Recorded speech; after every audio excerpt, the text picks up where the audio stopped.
ইংরাজি নতুন বছরের আজকেই প্রথম সাংবাদিক সম্মেলন করছি আমরা এই পার্টি রাজ্য দপ্তরে। তো সবাইকে নতুন বছরের শুভেচ্ছা, যতন খুলুমখা, নমস্কার, গুড ইভিনিং। আজকে আপনাদের এখানে আহ্বান করার মূল উদ্দেশ্য হল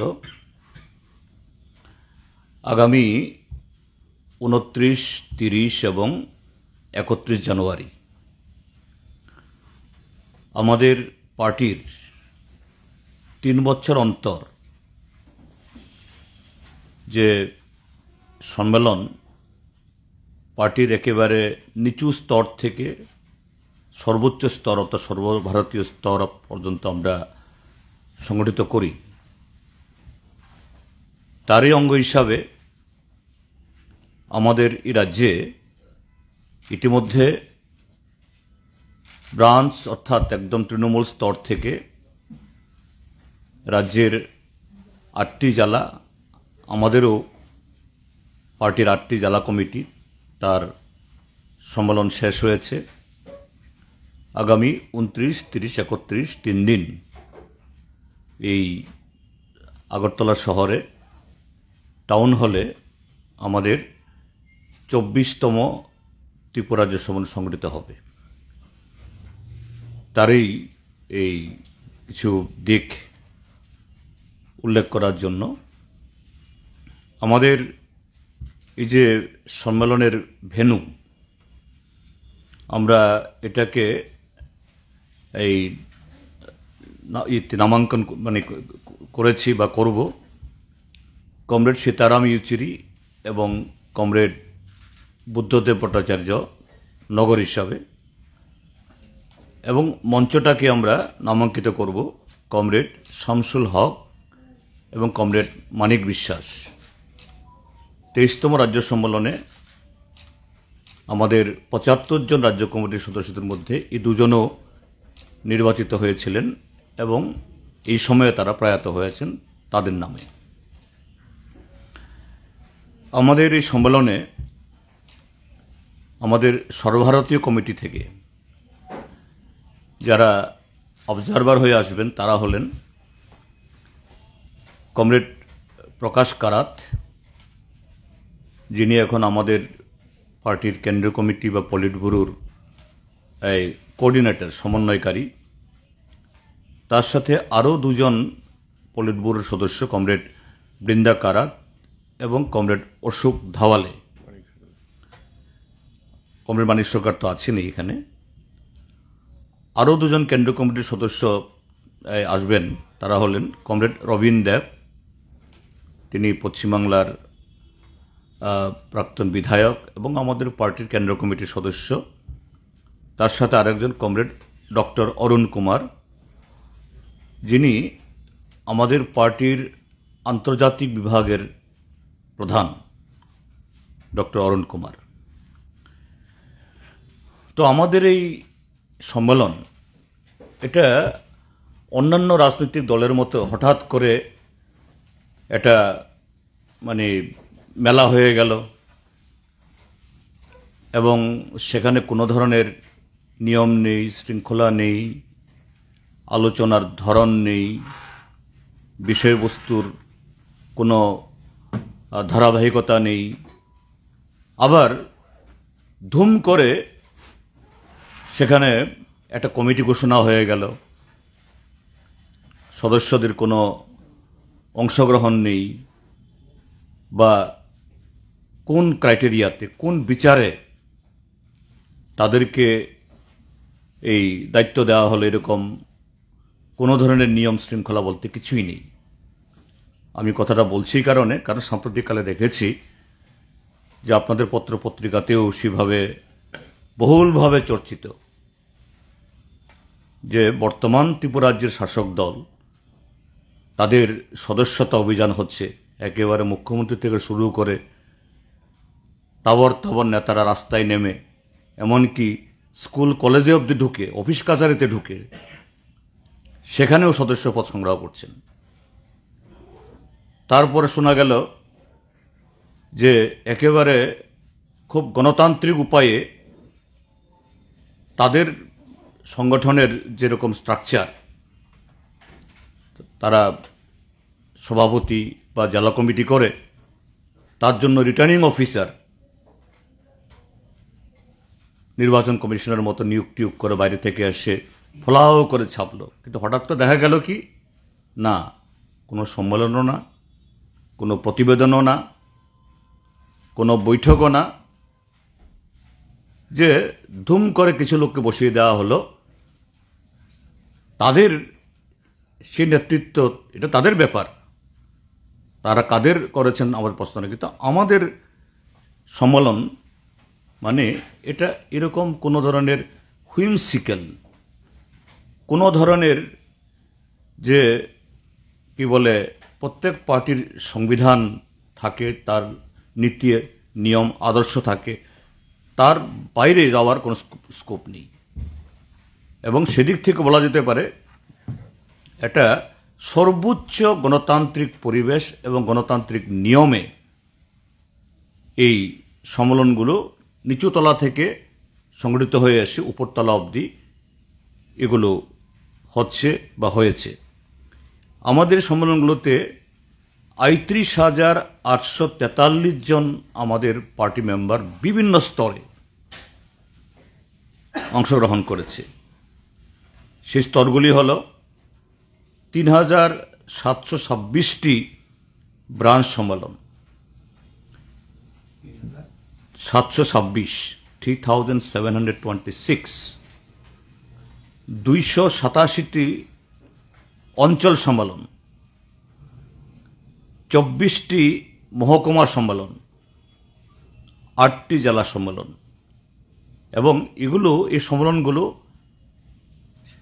তার ডেলিগেশন পাওয়া, প্রতিনিধিত্ব করার সুযোগ পাওয়াটাও সেখানে নির্দিষ্ট নিয়মের মধ্যে। তার বাইরে গিয়ে যত বড় নেতাই হন বা নেতার কাছের লোক হন, সেখানে কোনো ধরনের যে এই নিয়ম করে লঙ্ঘন করে প্রতিনিধিত্ব পাওয়ার এবং নির্বাচিত হওয়ার কোনো সুযোগ নেই। এবং সেই সম্মেলনগুলো এটা শুধু নিছক কিছু বক্তৃতা, খানাপিনা তা না। সেখানে মূলত রাজনৈতিক দল অবশ্যই রাজনৈতিক বিষয়ে আসবে। ব্রাঞ্চ যদি হয়, সে ব্রাঞ্চ এলাকার গত 3 বছরের রাজনৈতিক পরিস্থিতি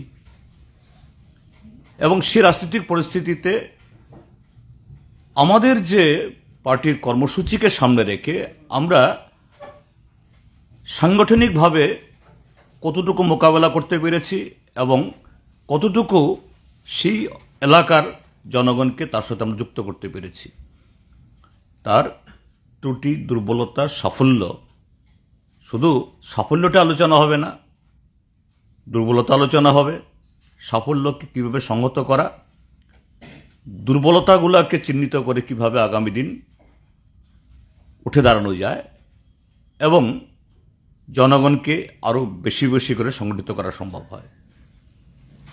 এবং সেই সম্মেলনগুলোতে তার নেতৃত্ব নির্বাচন হয়। আমাদের পার্টির যে গঠন, সেখানে যে কোনো কমিটি হলে পরে 15 জনের, 20 জনের, 30 জনের বা 50 জনের, সেখানে সম্পাদক কেন্দ্রিক। আমাদের কেন্দ্রীয় স্তরে হলো সে সম্পাদককে কেন্দ্র করে একটা পলিট ব্যুরো থাকে, তারপর একটা সম্পাদক মণ্ডলী বা সেক্রেটারিয়েট, রাজ্যের ক্ষেত্রেও সম্পাদক, তারপর একটা স্টেট সেক্রেটারিয়েট বা সম্পাদক মণ্ডলী, জেলার ক্ষেত্রেও তাই। কিন্তু অঞ্চল এবং ব্রাঞ্চের ক্ষেত্রেতে, তৃণমূল স্তরকে আমরা ব্রাঞ্চ বলি, সেখানে সম্পাদককে কেন্দ্রবিন্দু করে যাবতীয় হয়। তো এই জায়গাতেও এই যে ব্রাঞ্চ সম্মেলনগুলোতে, সেখানে গণতান্ত্রিকভাবে এই নির্বাচনের মধ্য দিয়ে কমিটি তৈরি হয়েছে এবং কমিটির সম্পাদক নির্বাচিত হয়েছেন। এবং সেখানে আমাদের ধারাবাহিক প্রচেষ্টা বিগত এই 2015 সাল থেকে যে কিভাবে পার্টির নেতৃত্বের মধ্যেও কমিটিতে এবং নেতৃত্বে অভিজ্ঞ আর নবীনদের মধ্যে একটা ব্যালেন্স তার বিন্যাসে আনা যায়, ধারাবাহিকভাবে কিভাবে আমরা নতুন প্রজন্মকে আমাদের লড়াই সংগ্রামে, আমাদের রাজনীতিতে আমরা তাদেরকে অন্তর্ভুক্ত করতে পারি, সে প্রচেষ্টা জারি আছে। এবং এবারও এখন অবধি যে সম্মেলনগুলো হয়েছে সেখানে যে রিপোর্ট এসছে, আমাদের এই ব্রাঞ্চ সম্মেলনগুলোতে যারা নেতৃত্বে এসছেন সেখানে প্রায় 1/4 নেতৃত্ব অর্থাৎ সেক্রেটারি নতুন মুখ, 25.68%। লোকালগুলার ক্ষেত্রেতে 33.80 অর্থাৎ 1/3 এই লোকাল কমিটির সেক্রেটারি তারা হয়েছেন নতুন মুখ। মহকুমা আমাদের 24টা, তার মধ্যে 24টার মধ্যে 16টা মহকুমাতে সেখানে এসছে এই নেতৃত্বে অর্থাৎ সম্পাদকের চেয়ারে নতুন টু থার্ড 3 ভাগের 2 ভাগ। আর 24টা আমাদের বলছি 8টা আমাদের যে জেলা, এই 8টা জেলাতে যে 3/4 অর্থাৎ 8 জনের মধ্যে 6 জন আমাদের সম্পাদক নতুন মুখ। এইভাবে পার্টি এটাকে নবীনের সাথে প্রবীণের মিশেলে বর্তমান সময়েতে চ্যালেঞ্জ মোকাবেলা করার জন্য ঠিক সেরকমভাবে তৈরি করার চেষ্টা হয়েছে এবং দারুণভাবে আমাদের রাজ্যে খুব মসৃণভাবেই আমাদের এই কর্মপ্রণালী এবার সম্পন্ন হয়েছে। এখন রাজ্য সম্মেলন, এই সম্মেলনে মোট 411 জন 411 ডেলিগেট। এই 411 জনের মধ্যে 74 জন হল বর্তমান রাজ্য কমিটির যারা সদস্য যারা আছেন। এই 74 জন বাদে 411 জনের মধ্যে বাকি সবাই এই যে সম্মেলনগুলি হলো এক একটা দাপ থেকে, ব্রাঞ্চ থেকে লোকাল, লোকাল থেকে মহকুমা, মহকুমা থেকে জেলা, অর্থাৎ জেলা থেকে নির্বাচিত হয়ে 74 জন বাদ দিলে পরে বাকি যারা তারা সবাই নির্বাচিত হয়ে আগামী এই 29 তারিখের প্রতিনিধি সম্মেলনে তারা অংশগ্রহণ করবেন। তো এই হলো এতে। আর 29 তারিখে আমাদের এই প্রকাশ্য সমাবেশ হবে। তো প্রকাশ্য সমাবেশ সম্পর্কে ইতিমধ্যেই আমরা না বললেও আপনারা আমাদের সাথে কথা বলেছেন, আমরা টাইম টু টাইম জানিয়েছি যে 26শে ডিসেম্বর তারিখে আমাদের যখন তারিখটা ফাইনাল হয়, 26শে ডিসেম্বর আমরা এই স্পোর্টস কাউন্সিলে আমরা দরখাস্ত করি। স্বামী বিবেকানন্দ ময়দানে আমরা প্রকাশ্য সমাবেশ করব এবং স্পোর্টস কাউন্সিল থেকেও আমাদেরকে স্পষ্ট জানানো হয় যে না, ওই দিন অবধি তাদের কাছে 29, 30, 31 কোনো বুকিং নেই, কোনো রাজনৈতিক দলেরও নেই, কোনো সংগঠনেরও নেই, কোনো এনজিওরও নেই এবং সরকারের কোনো দপ্তরেরও নেই। 26 তারিখে আমাদের দরখাস্ত জমা পড়ার পর সম্ভবত 6 কি 7 তারিখ আমাদের কাছে চিঠি আসে স্পোর্টস কাউন্সিল তরফ থেকে এবং সে চিঠিটাও লেখাটা খুবই মজার। সম্ভবত 29 তারিখে আপনাদেরকে মাঠ দেওয়া যাচ্ছে না। সেখানে সরকারের একটা দপ্তর, আরবান ডেভেলপমেন্ট ডিপার্টমেন্ট, তাদের সেলফ হেল্প গ্রুপের মেলা হবে আমাদের রাজ্যে। হ্যাঁ, আরবান এবং রুরাল দুটো জায়গাতে সেলফ হেল্প গ্রুপ আছে, কিন্তু আলাদাভাবে এই আরবান বা রুরাল সেভাবে মেলা করতে আমরা দেখিনি। মেলা হয় সরস মেলা। আমি যখন আরডি মিনিস্টার ছিলাম তখন থেকে চালু হয়েছে যে আন্তর্জাতিক এই বাণিজ্য মেলা কেন্দ্র জুট মিলের মাঠে আমরা তৈরি করেছিলাম, সেখান থেকে হয়ে আসছে। রুরাল এবং আরবান সবাই অংশগ্রহণ করেন এবং 18 সালের পর এই সরকার আসার পরও তাই হয়ে আসছে। কিন্তু এবার হঠাৎ করে এই আরবানের এই গ্রুপের মেলার অবতারণা হলো। আমরা জানি না কি উদ্দেশ্যে। তো এটা স্পোর্টস কাউন্সিলের চিঠি পাওয়ার পর আমরা গেলাম মাননীয় মুখ্যমন্ত্রীর কাছে, কারণ তিনি প্রায় সবগুলো দপ্তরের ইনচার্জ। তাকে বললাম যে একটা আমরা প্রধান বিরোধী দল, একটা সর্বভারতীয় রাজনৈতিক দল, 3 বছর অন্তর আমাদের এরকম রাজনৈতিক প্রক্রিয়া হয়। আর গত 3 বছরে তো আমরা সেই যে জনসভা করেছি 23তম সম্মেলনে ফেব্রুয়ারি মাসের সম্ভবত 28 তারিখে, এরপরে তো আমরা আর করিনি। মাননীয় মুখ্যমন্ত্রীকে প্রথম দিন যখন কথা বলে মনে হয়েছিল তিনি পজিটিভ, অর্থাৎ তিনি একটা ব্যবস্থা করবেন। তিনি বলছেন যে না, আমি দেখছি, আপনাকে জানাবো। কিন্তু 1-2টা করে দিন পার হয়ে যাচ্ছে, তিনি যখন জানাননি, আমি নিজে আবার গেছি। তিনি বলছেন যে না, সরকারের একটা হয়ে গেছে, কি করে করা যাবে। এবং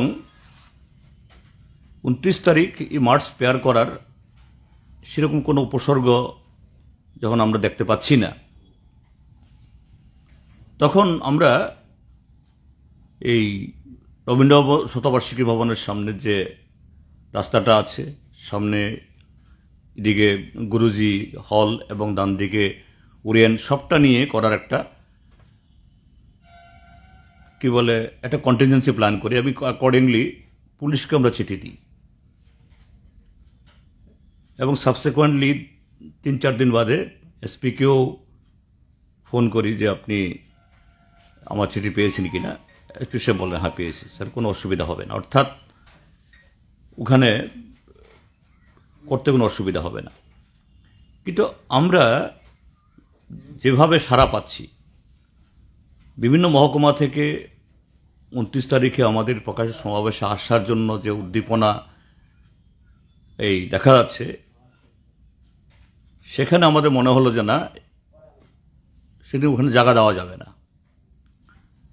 আর ওটা যদি হয় গোটা শহরটা চোখ হয়ে যাবে।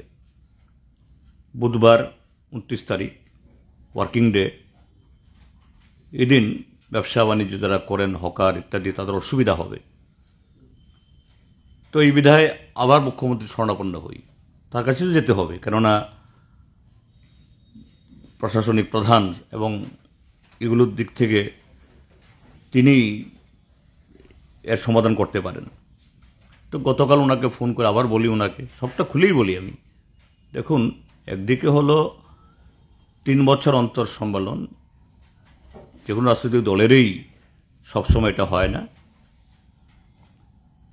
তিনি যুক্তিকতা স্বীকারও করলেন যে আমরা তো এখন যা চেয়েছি আপনি যখন সেইটা দেবেন না, আপনারই দপ্তর আরবান ডেভেলপমেন্ট, তো রবীন্দ্র শতবার্ষিকী ভবনের সামনে করব। কিন্তু রবীন্দ্র শতবার্ষিকী ভবনের সামনে অসুবিধা হবে।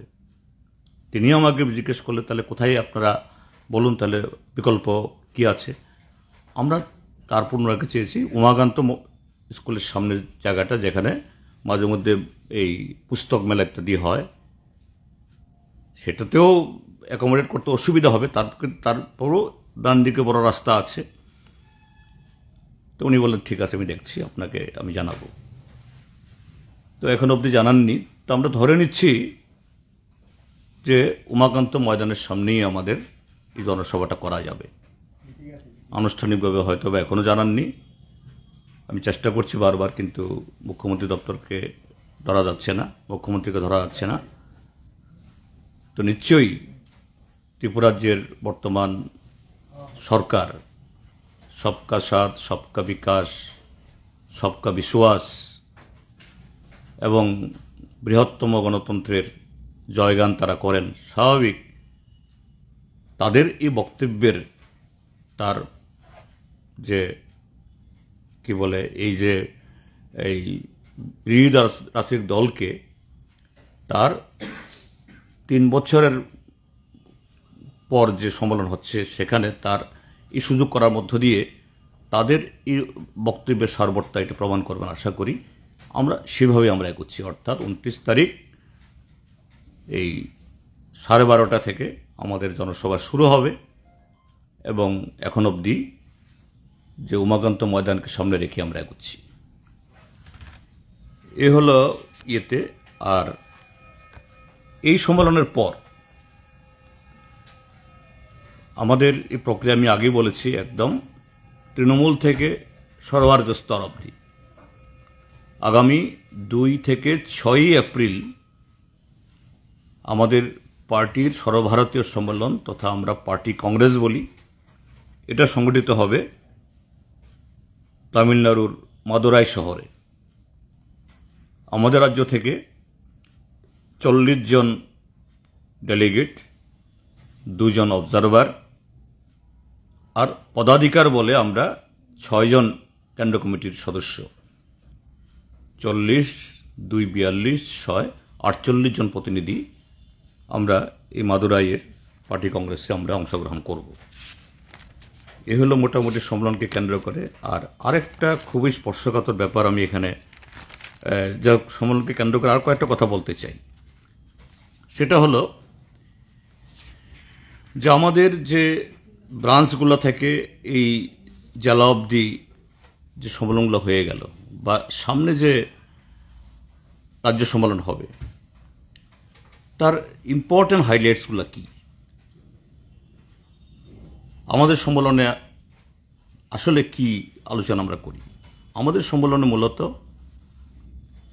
যে রাজ্যের চলমান রাজনীতি গত 3 বছরে তার গতি প্রকৃতি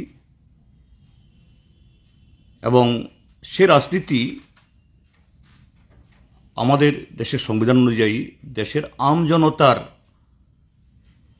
তার জীবনমানকে আরও উন্নত করার, গণতান্ত্রিক অধিকারকে আরও প্রশস্ত করার, সেদিক থেকে গত 3 বছরে আমাদের অভিজ্ঞতা কি। অবশ্যই সেই অভিজ্ঞতা হলো ত্রিপুরা রাজ্যের মধ্যে বর্তমান শাসক দল গণতন্ত্রের প্রতি তারা মুখে যা বলে তার বিপরীত,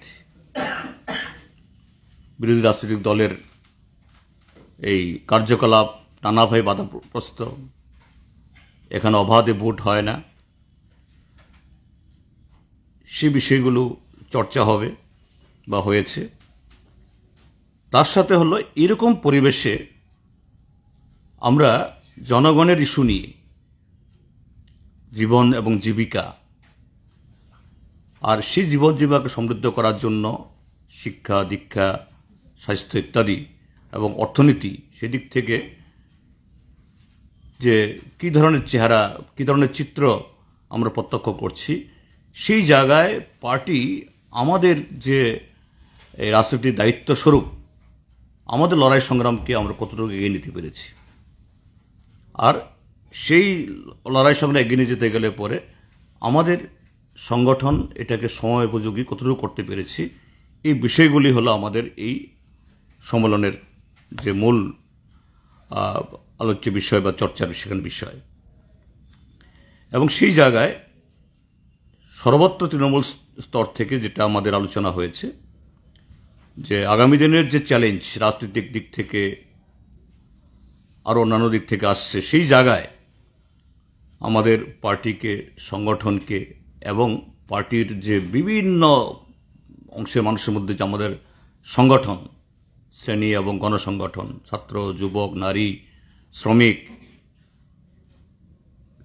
সেগুলোকে কতটুকু আমরা আরও শক্ত ভিতের উপর আমরা দাঁড় করতে পারবো, পলিটিক্যালি, আইডিওলজিক্যালি এবং অর্গানাইজেশনালি।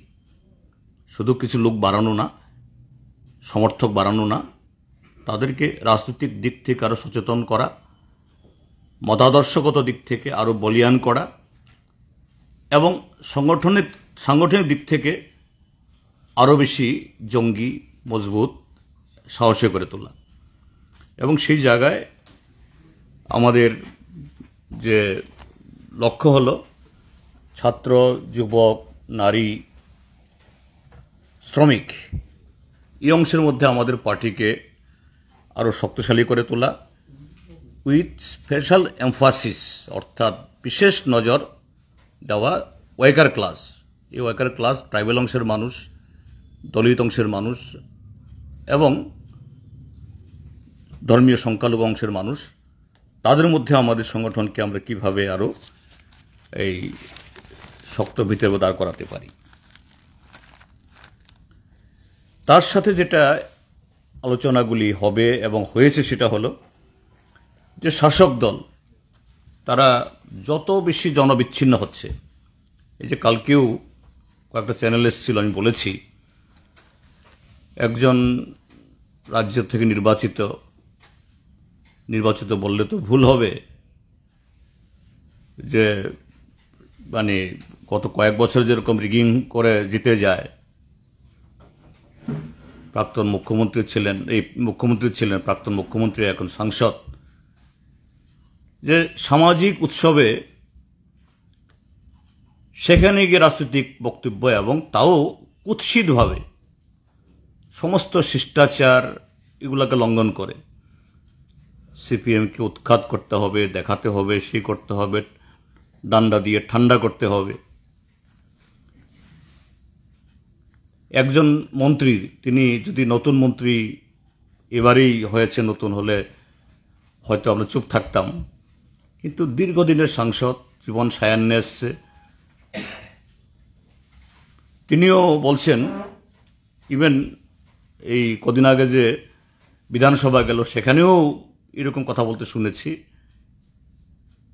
সেদিন ক্যামেরার সামনে একটা অনুষ্ঠানে বলছেন যে সিপিএম যদি মার খায়, অর্থাৎ সিপিএমকে আরও মারো, তার বাড়ি আগুন লাগাও, উৎখাত করো, আমি কি করতাম? তো এই যে কথাগুলি বলা, একটা সাংবিধানিক পদে থেকে এই কথাগুলি বলা মানে হলো তার আর নৈতিক কোনো অধিকার থাকে না সে পদে থাকার। এবং এরকম কথা বলা তো একটা অপরাধীর ভাষা, এটা ক্রিমিনালদের ভাষা, এবং এটাও একটা ক্রাইম। কিন্তু কেন বলছে এগুলো? বলছে এই যে জনবিচ্ছিন্নতা, গত 7 বছরে তাদের যে জনবিরোধী কার্যকলাপ, এর থেকে আইসোলেটেড হচ্ছে। তাদের দেবতুল্য কার্যকর্তা সবাই না, কিন্তু নেতৃত্বের মধ্যে যারা আছে, আজকে নারীগত অপরাধ, এই যে গতকাল গত পরশুদিনও ধর্মনগর না কোথায় যায় কৈলাসহরে অ্যারেস্ট হয়েছে। গাঁজা পাচার করতে গিয়ে ধরা পড়লেই এদের কোনো না কোনো দেবতুল্য, বর্ডারে কোনো অপরাধে কেউ ধরা পড়লে কোনো দেবতুল্য। আর সমস্ত এই যে নেগোসিয়েশনে অপরাধের সাথে যুক্ত দেখা যায় কারা? গত 7 বছর যাদেরকে সামনে রেখে এই শাসক দল এই রাজ্যটাকে সম্পূর্ণ একটা ধ্বংসের দিকে ঠেলে দিয়েছে তারাই। এবং তাদের কারণে আজকে সাধারণ মানুষ, কি যুবক, কি অন্যান্য অংশের মানুষ, তাদেরকে বিশ্বাস করে ত্রিপুরাজ্য অনেক এগুবে, আজকে তারা হতাশাগ্রস্ত। কাজেই তারা আজকে আস্তে আস্তে দূরত্ব বাড়ছে, এটা বুঝতে পারছেন এই মন্ত্রী নেতারা, তা থেকেই তাদের এই প্রলাপ বকা। তো এগুলোর বিরুদ্ধে আগামী দিন গণতান্ত্রিকভাবেই, রাজনৈতিকভাবেই মোকাবেলা করার জন্য আমরা আমাদের সংগঠনের প্রতিটি স্তরকে, প্রতিটি সেকশনকে আমরা আরও মানে শক্তিশালী করার মধ্যে দিয়ে এগিয়ে যাচ্ছি। এই সম্মেলনের মধ্য দিয়ে এগুলো আরও বেশি সংহত করা হবে। সম্মেলন সংক্রান্ত বিষয় এই। তার সাথে আরেকটা বিষয় বলে রাখছি, আমি এখানে আনন্দবাজার পত্রিকার কোনো প্রতিনিধি আছেন কিনা আমি জানি না, আছেন কি? নাই। আনন্দবাজার পত্রিকা তার যারা সংবাদদাতা এখানে যারা আসেন, স্থানীয় হলে তো ভুল করে না, কিন্তু কলকাতা থেকে যারা আসেন আমাদের ত্রিপুরাজ্যের সামাজিক সাংস্কৃতিক অনুভূতি সম্পর্কে তাদের ধারণা একটু কম থাকে। সাংবাদিকতার ধারণা কম, অভিজ্ঞতা কম কথা বলছি না। কাজে একটা খবর গত 22 তারিখে হয়েছে, এটা খুবই আপত্তিকর। লিখেছে উন্নত গুণমানের দুধ ভরসা দেশি ত্রিপুরী গরু। কোনো অসৎ উদ্দেশ্যে আনন্দবাজার এটা করেছে আমি বলবো না। এটা ত্রিপুরাজ্যের এখানকার মানুষের সেন্টিমেন্ট সম্পর্কে ধারণা না থাকার কারণে এটা বলেছে। ত্রিপুরী এই শব্দ যখন ইউজ হয়, এটা ফর দ্য হিউম্যান বিইং,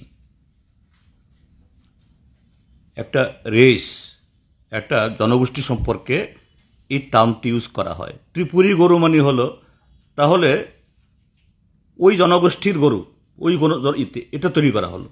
তা আমি বলবো আপনাদের মাধ্যমে, আপনারা যদি জানা থাকে তাদের সংবাদ প্রতিনিধিকে, তাকে একটু শুধরিয়ে দেওয়া। আমি আবারও বলছি, আনন্দবাজার উদ্দেশ্য প্রণোদিতভাবে করেছে এটা হয়তো বা না, কিন্তু সংবাদ আমি পরে যা দেখেছি, এই তথ্য তাকে দিয়েছে ICAR এর সিনিয়র সায়েন্টিস্ট অসিত চক্রবর্তী। এই ভদ্রলোকও ত্রিপুরার কিনা আমি জানি না। তো এরকমভাবে খবর করা, এটা একটা অংশের মানুষকে হার্ট করে, এটা মোটে হওয়া উচিত না। এই হলো মোটামুটি। যদি আনন্দ যুক্ত করেন কিছু, আপনাদের মধ্যে জিজ্ঞাসা থাকলে জিজ্ঞাসা করতে পারেন। না, বললাম তো, এখন অবধি মুখ্যমন্ত্রীর সাথে যখন কালকে কথা হয়েছে, মুখ্যমন্ত্রী মোটামুটিভাবে যুক্তিকতা স্বীকার করেছেন। হ্যাঁ, ঠিক আছে, আমি আপনাকে জানিয়ে দেব। আমি বললাম দেখুন, আমাদের বিকল্প নাই, আপনাকে বলতে হলো। আপনি আমাকে চেয়েছেন বিকল্প কী করা যেতে পারে বলুন দেখি। আমি তখন বললাম এখানেই হতে পারে, এর চেয়ে বড় জায়গা নেই। তা ঠিক আছে, আমি আপনাকে জানাচ্ছি। তো আমি ধরে নিচ্ছি যে মুখ্যমন্ত্রীর এই বক্তব্য ইতিবাচক এবং তিনি নিশ্চয়ই এটার উপর ওয়ার্কআউট করছেন এবং আমরা সেভাবে এগোচ্ছি। দেখা যাক, না হওয়ার তো হবে বলে মনে হয় না, এরকম সৌহার্দ্যপূর্ণ কথা বলার পর।